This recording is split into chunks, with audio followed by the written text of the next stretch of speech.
Iya, tadi kami sudah datang ke Pengadilan Negeri Jakarta Selatan menghadiri sidang ini sidang yang kedua.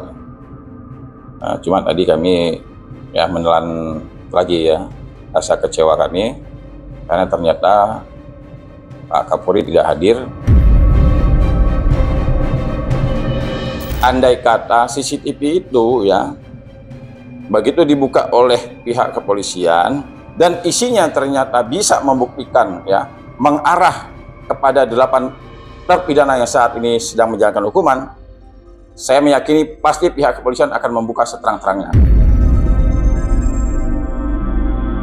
Maka saya berharap sekali kepada presiden yang terpilih nanti jangan dipakai lagi nih Kapolri. Kenapa? Karena dia tidak bisa memberikan rasa aman, tidak bisa mengungkapkan kebenaran, tidak bisa bersih-bersih di tubuh Polri.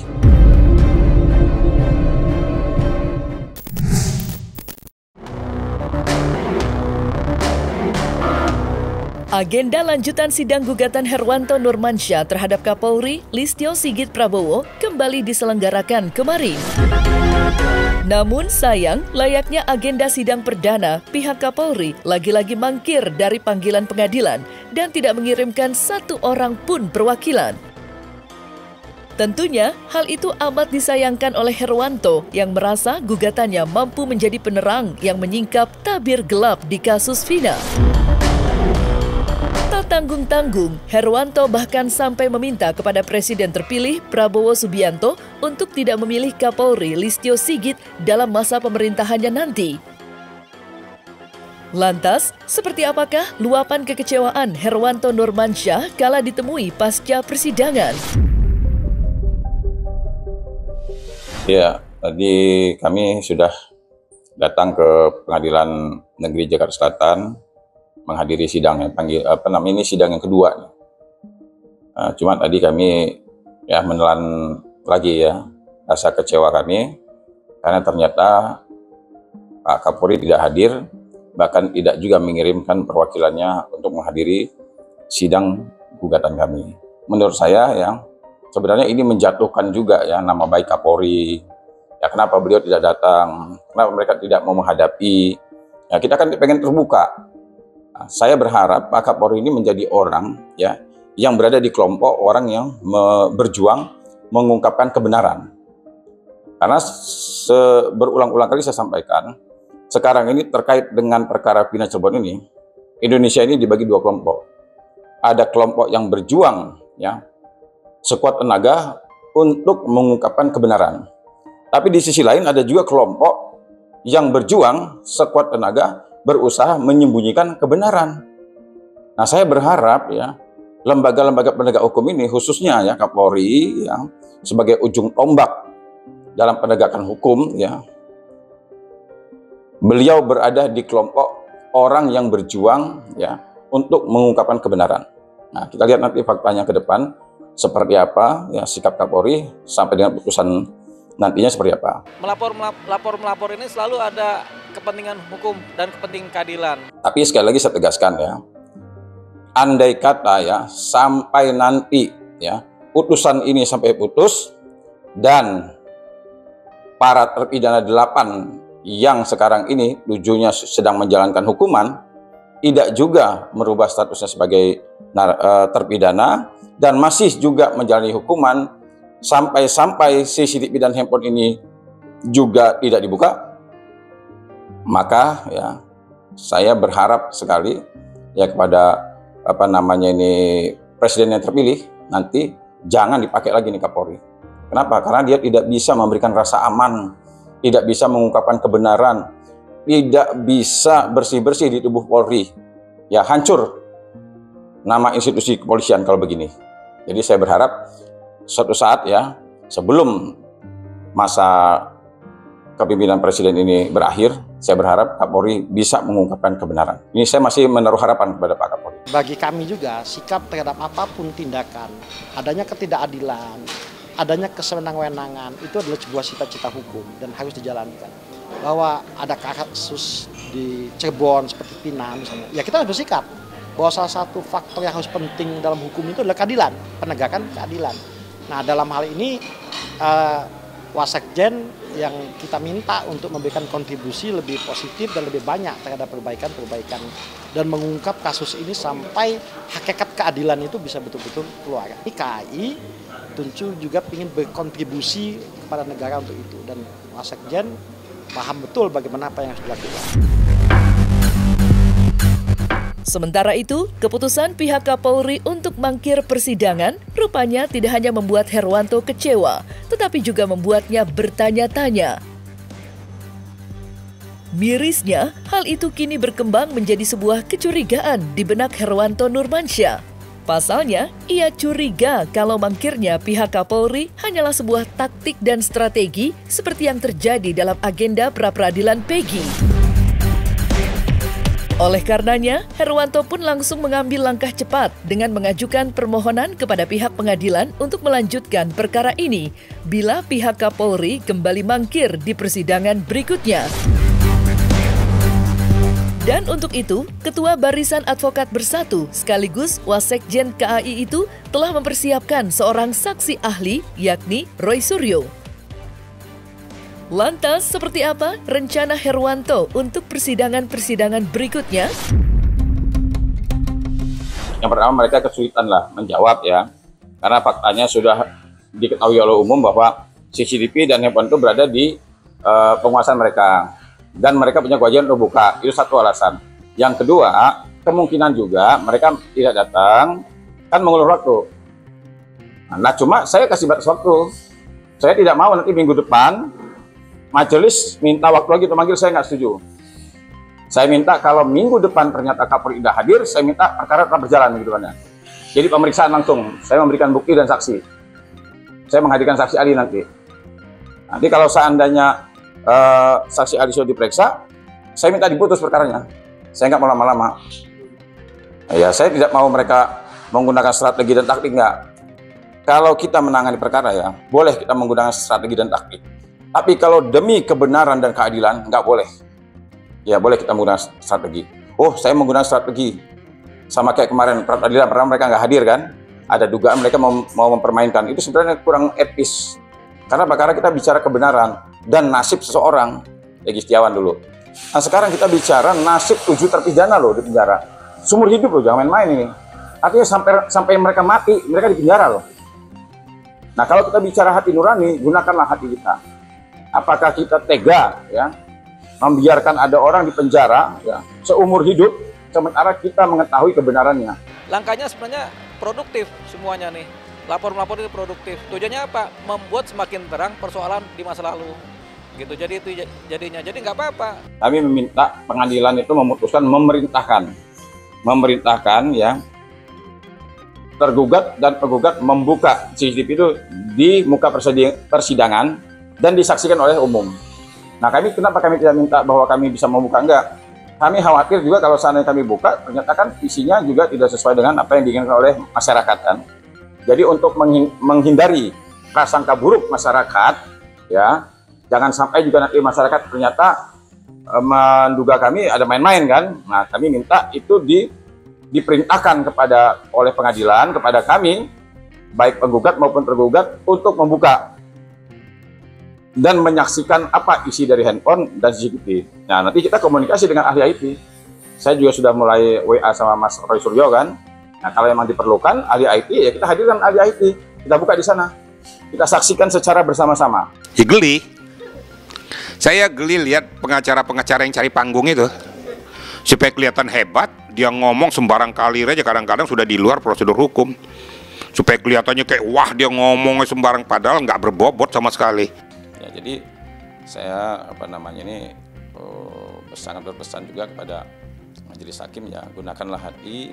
Ya, gunakanlah otak yang sehat, ya, pikiran yang waras ya, dalam memutus suatu perkara. Ya, kita punya anak, kita punya adik, kita punya tetangga, kita punya saudara. Ya, tidak menutup kemungkinan hal yang terjadi ya pada Saka Tatal plus 7 terpidana akan terjadi juga kepada anakmu, kepada cucumu, kepada saudara-saudaramu, ya majelis hakim, ya tolong dipertimbangkan. Seperti diketahui, gugatan Herwanto Nurmansyah terhadap Kapolri Listio Sigit Prabowo memang tidak lepas dari harapannya agar pihak kepolisian dapat membuka isi rekaman CCTV tempat kejadian perkara serta telepon genggam yang diamankan di depan umum.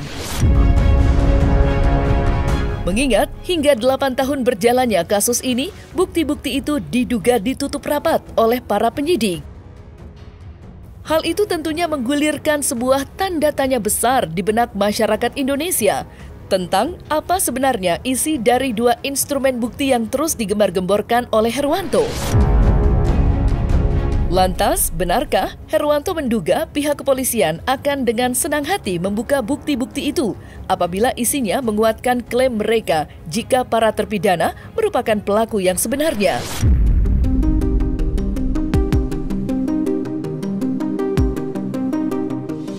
Saya juga jujur aja, saya juga bingung kok CCTV ada, belum dibuka. Padahal sejak CCTV diamankan, sampai dengan persidangan kan waktunya panjang. Nah, saya meyakini CCTV itu sudah dibuka dan diketahui apa isinya. Kenapa saya meyakini bahwa kalau seandainya CCTV ini bisa dibuka, saya meyakini bisa membebaskan 8 terpidana sekarang. Karena tahun 2016 itu belum jadul, masih tahunnya adalah tahun digital. Handphone dari para terpidana masih ada. Itu kan tinggal handphonenya dinyalakan, kemudian dibuka handphonenya, itu akan terbuka kelihatan percakapannya, posisi para terpidana di mana, sehingga kita tidak cocok logi berdasarkan sains. Kemudian yang berikutnya juga saya meminta agar CCTV-nya juga dibuka. Logikanya begini, saya balik. Andai kata CCTV itu ya begitu dibuka oleh pihak kepolisian dan isinya ternyata bisa membuktikan ya mengarah kepada 8 terpidana yang saat ini sedang menjalankan hukuman, saya meyakini pasti pihak kepolisian akan membuka seterang-terangnya. Kenapa? Karena isinya mendukung sangkaan mereka. Sama juga handphone. Kalaulah handphone itu isinya chat-chatannya bisa mengarah, membuktikan bahwa ternyata isi dari handphone itu mengarah kepada 8 terpidana yang sekarang sedang menjalankan hukuman, pasti chatnya di print, dibuka, ditunjukkan ke masyarakat. Kenapa? Ini hal yang menguatkan. Sampai sekarang pihak polisian masih dianggap masyarakat, dia salah tangkap kan? Logikanya kalau seandainya bukti itu mengarah kepada 8 terpidana, saya yakin pasti dibuka. Nah, saya balik lagi. Kenapa tidak dibuka sama mereka? Saya menduga kuat justru ini kalau dibuka justru memperlihatkan bukanlah 8 terpidana pelakunya. Itu logika saya berpikir saya. Nah, saya tidak yakin kalau seandainya barang bukti dan benda-benda yang lain diamankan oleh pihak kepolisian itu yang mengarah ke terpidana justru tidak dibuka, saya tidak yakin. Saya meyakini kalau seandainya dibuka, ya, saya meyakini sangat seyakin-yakinnya ya bisa jadi justru ini bisa membebaskan 8 terpidana. Di sisi lain, tidak bisa dipungkiri bahwa aksi tegasnya melayangkan gugatan terhadap orang nomor 1 di kepolisian telah membuat nama Herwanto Nurmansyah ramai disorot masyarakat dari berbagai lapisan.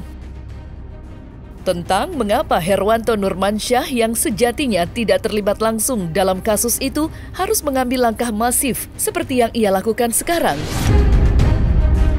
Lantas, apa kata Herwanto soal pertanyaan-pertanyaan yang kini beredar luas di masyarakat? Benarkah langkah itu diambil Herwanto guna memastikan agar polemik serupa tidak akan lagi pernah terjadi di negeri ini? Atau mungkinkah pula langkah ini sengaja diambil Herwanto agar menjadi bentuk pengabdiannya sebagai penegak hukum di Indonesia? Yang pertama gini ya, saya menyadari, kebetulan saya seorang muslim ya, saya menyadari ya, bahwa Allah itu sudah memberikan saya profesi sebagai advokat yang statusnya itu di dalam undang-undang secara tegas dikatakan seorang penegak hukum. Itu satu alasan. Yang kedua, kami ini sudah terbiasa melihat ketidakadilan, kezoliman, kecurangan dan sebagainya. karena kami sudah merasa melihat, sudah sering melihat, nah kami tidak bisa diam, tidak bisa tinggal diam sebagai penegak hukum, melihat di depan mata kami langsung bahwa di sini tidak ada keadilan. Nah, tapi kami tidak pernah mempermasalah keadaan. Kami berusaha mengubah keadaan. Nah, dan kami meyakini yang apa yang kami perbuat ini adalah itulah yang diminta di dalam agama kami. Suatu saat harta dan ilmu pengetahuan kami pasti diminta pertanggungjawaban. Nah, saya dalam rangka mempertanggungjawabkan harta dan ilmu pengetahuan saya kelak di kemudian hari bisa saya pertanggungjawabkan di hadap Tuhan. Itu yang membuat saya bergerak untuk melakukan hal seperti ini. Buat saya wajar-wajar saja sebagai praktisi hukum, sebagai lawyer, melakukan segala upaya untuk apa? Untuk supaya kasus ini terang benderang. Tetapi setiap advokat itu memang punya profesi atau perintah undang-undang itu boleh melakukan segala upaya, langkah hukum yang dianggap perlu supaya membuat terang suatu perkara gitu loh. Jadi wajar-wajar saja kalau memang Pak Herwanto melakukan gugatan ke pengadilan terkait dengan gugatan kepada Kapolri ya, karena siapapun boleh digugat kalau kita merasa bahwa ada hal yang perlu diperjelas atau ada putusan pengadilan yang bisa menjadi salah satu jurisprudensi di dalam menangani satu perkara. Nah, kemudian yang tadi saya melakukan seperti ini pencegahan. Kenapa saya katakan pencegahan? Saya tidak mau lagi nanti kita tahun berikutnya melihat terjadi seperti ini. 5 tahun lagi melihat seperti ini, bahkan 8 tahun lagi melihat seperti ini. Nah, kita harus cegah, jangan sampai hal-hal seperti ini terjadi lagi. Gitu. Kira-kira seperti itu. Nah, makanya kami di sini, kenapa kami menggugat Kapolri? Karena kami punya kepentingan hukum. Yang pertama, ya penegakan hukum. Kami kan advokat nih, penegak hukum. Apalagi kami bergabung di organisasi namanya Barisan Advokat Bersatu. Apa tujuan dari organisasi itu? Yang tadi menegakkan hukum. Artinya kami memiliki kepentingan terhadap penegakan hukum. Kalau seandainya kami melihat ada ketidakadilan, artinya kami memiliki kepentingan terhadap itu. Nah, ini sudah biasa di dalam hukum sudah biasa orang seperti ini. Jadi sekali lagi kami memiliki legal standing walaupun kami bukan kuasa daripada terpidana ya.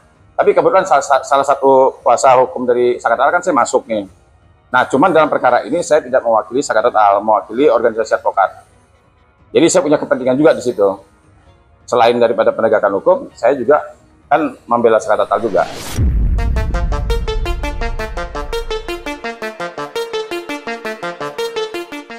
Nah, selesai sudah Cumi Lovers. Saksikan terus Cumi Camp In-Depth, kabar lengkap, mendalam, dan akurat dari narasumber terpercaya. Dan jangan lupa untuk like, subscribe, dan juga share channel YouTube Cumi Cumi.